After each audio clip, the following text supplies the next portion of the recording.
Hello friends, welcome to Priyadarshini's kitchen. இன்றைக்கி நம்ம கிச்சனில் என்ன பார்க்க போகிறோம் அப்படின்னா, சூப்பரான பட்டர் முறுக்கு எப்படி பண்ணுறது அப்படின்னு பார்க்க போகிறோம். அதுக்கு தேவையான பொருட்கள் என்ன அப்படின்னு பார்க்கலாம். ஈவினிங் டைமில் ஃபில்டர் காஃபியோ டீயோடையோ வச்சு சாப்பிட்டோம் அப்படின்னா ரொம்ப ரொம்ப சூப்பராக இருக்கும். வாங்க இது எப்படி பண்ணுறதுன்னு பார்க்கலாம். பட்டர் முறுக்கு செய்யறதுக்கு நான் 2 கப் அளவுக்கு அரிசி மாவு இதில் எடுத்திருக்கேன் மிக்சிங் பவுலில். அதில் 1 கப் அளவுக்கு நம்ம கடலை மாவு ஆட் பண்ணிக்கலாம். 2 கப் அரிசி மாவுக்கு 1 கப் கடலை மாவு சரியாக இருக்கும். அடுத்து பார்த்தீங்க அப்படின்னா ஜீரகம் 1 டேபிள் ஸ்பூன், ஸோ அதை ஆட் பண்ணிக்கலாம்.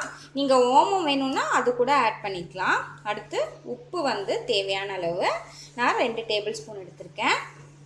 அப்புறம் பெருங்காய பொடி 1 டேபிள் ஸ்பூன், ஸோ 3யுமே ஆட் பண்ணிக்கலாம். இங்கே நான் பட்டர் 3 ஸ்பூன் எடுத்து உருக்கி வச்சுருக்கேன். இப்போ இதை ஆட் பண்ணிக்கலாம். பட்டரு இதையும் நல்லா மேலாக ஆட் பண்ணிக்கோங்க. பட்டர் இல்லைன்னா நீங்கள் நெய் கூட 3 ஸ்பூன் ஆட் பண்ணிக்கலாம். இப்போ இது எல்லாத்தையுமே நம்ம மிக்ஸ் பண்ணிக்கலாம். மிக்ஸ் பண்ணிவிட்டு தண்ணி கொஞ்சம் கொஞ்சமாக ஊற்றி நம்ம பிசைய போகிறோம். இதை நல்லா மிக்ஸ் பண்ணிக்கலாம். தண்ணி பக்கத்தில் வச்சுக்கோங்க, கொஞ்சம் கொஞ்சமாக ஆட் பண்ணிக்கலாம். பாருங்கள், இந்த அளவுக்கு நம்ம மாவு பிசைஞ்சிக்கணும். ரொம்ப கெட்டியாகவும் இருக்கக்கூடாது, ரொம்ப தண்ணியாகவும் இருக்கக்கூடாது. இந்த அளவுக்கு நம்ம மாவு பிசைஞ்சு எடுத்து வச்சுக்கலாம். மாவு காஞ்சிடக்கூடாது, அதனால ஒரு மூடி போட்டு மூடி வச்சுக்கலாம். நம்ம எண்ணெய் காயிற வரைக்கும் மூடி இருக்கட்டும். நம்ம அதுக்குள்ளே முறுக்கு குழலில் எண்ணெய் தடவி வச்சுருக்கேன். நான் இந்த மாதிரி ஒரு தட்டு போட்டிருக்கேன். இப்போ இதை நம்ம மூடி வச்சிடலாம். அதுக்குள்ளே நம்ம எண்ணெயை காய வச்சு எடுத்துக்கலாம். எண்ணெய் காஞ்சிட்ருக்கு. இப்போது எண்ணெய் நல்லா காஞ்சிருச்சு.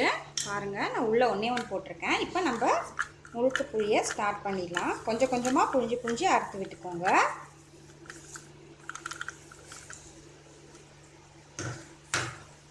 நல்லா பொரியட்டும். பாருங்கள், இப்போ நல்லா ஓசை அடங்கிடுச்சு. நம்மளோட முறுக்கு ரெடி ஆகிடுச்சு.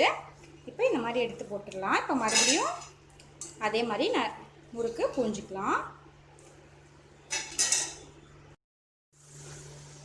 பாருங்கள் ஃப்ரெண்ட்ஸ், நம்மளோட பட்டர் முறுக்கு நல்லா கரகரன்னு ரெடி ஆகிடுச்சு. நான் ஃபில்டர் காஃபியோட சர்வ் பண்ணியிருக்கேன். பாருங்கள், இதை நீங்கள் உங்கள் வீட்டில் ட்ரை பண்ணி பாருங்கள். பார்த்துட்டு உங்களோட கமெண்ட்ஸை ஷேர் பண்ணுங்கள். தேங்க்யூ.